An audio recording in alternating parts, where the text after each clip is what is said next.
Hi everyone, I am about halfway through my Pilates certification and I wanted to share a couple of moves for your abs that you can do in about 5 minutes that I learned at our class yesterday. So get your tools and join me. You can have two choices. You can lay just on a mat, you can use a Pilates ball, or if anybody has a foam roller laying around the house, you can use the foam roller. For the mats, I stacked 3 Pilates mats on top of each other.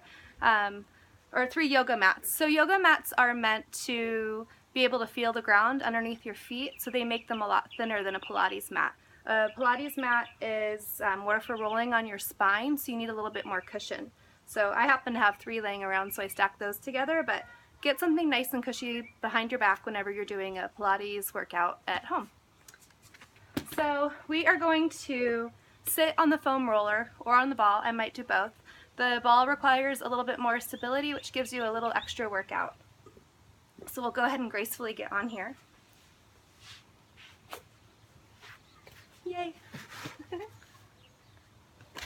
And you'll just get it right underneath your booty, right at your sacrum. And then go ahead and get your feet up into the air. Oh, you can't see my toes. Can you change the angle? My fantastic husband is going to help me change the angle a little bit. Yeah, can you see? Yeah, that's good. Okay, so the first one we're just going to do lift and lowers. Our feet are parallel, they're tight together, we don't have any space between our thighs, and we're just dropping and coming back up. So we don't want to go too far back like this. We're just staying at a 90 degrees, and then when we're dropping, we're not even coming to a 45-degree angle. We're going to do about 10 of these where we're just lifting and lowering. And you can inhale on the way down and then exhale to bring your legs back up. And you'll really want to make sure you tighten and engage your abs. For a little bit of a variance, you can try connecting your heels together and your feet out. It's called first position or a Pilates V. And then you can do your lifts and lowers and feel that it works different muscle groups through your legs.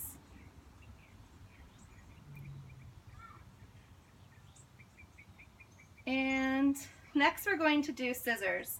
So for this one, you're going to want to make sure that your toes are almost reaching up into the sky when they're up in the air. And I just got a pedicure.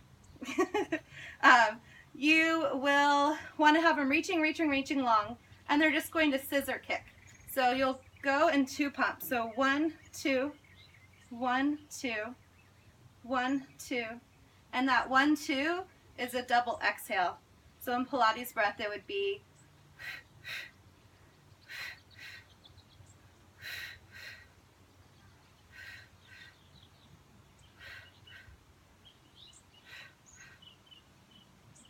I forgot what I wrote down to do next. Hold on.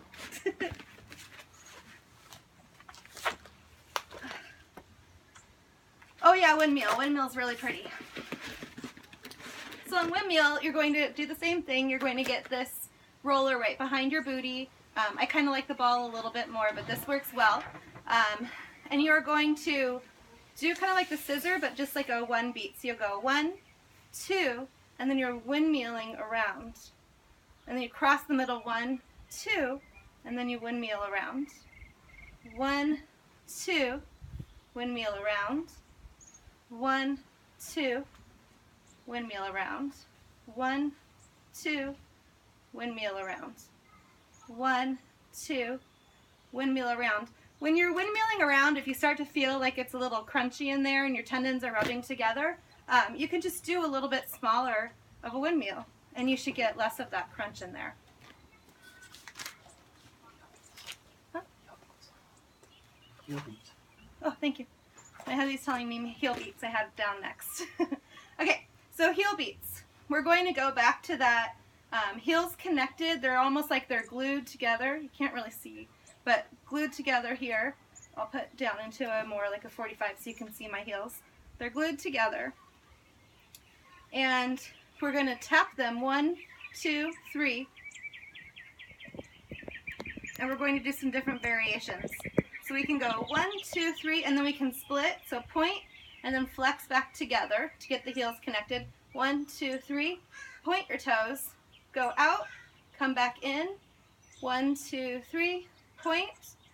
Flex back together. 1, 2, 3. Point. Flex back together. And we can change the different variations. So we could do multiple heel beats. When you're beating the heels together, you're engaging your inner thighs. And really I can feel the energy working throughout my legs. So we can go 1, 2, 3, and then we can go really fast, and then we can go really slow back together. 1, 2, 3, really fast, really slow back together.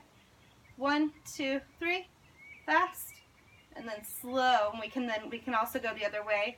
Slow so that we're working our outer thighs, and then fast, zipping up for our inner thighs. And then slow, and then fast back together. Thanks. And then next is can-cans. So as we're engaging our abs, we're putting our feet into almost like a table. So you can imagine that my legs are resting on a table right now. It's a little bit less of a table when you're inverted like this, but you'll still want to try and keep your knees in a 90-degree bend. So what we'll do is we'll rock to the side.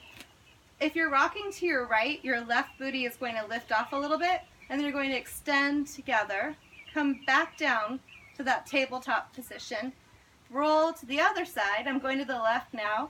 My right hip is lifting up off of the foam roller, and then I'm extending and coming back down. Back to tabletop, to the side, extend out, can out, and then use my abs to pull myself back into the middle.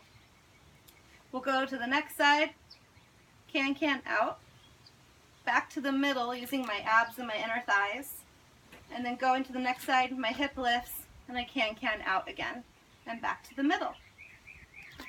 And that concludes our 5 exercise series.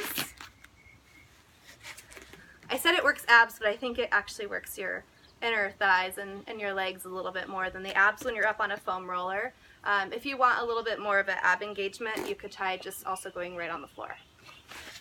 The end. First one. Yay.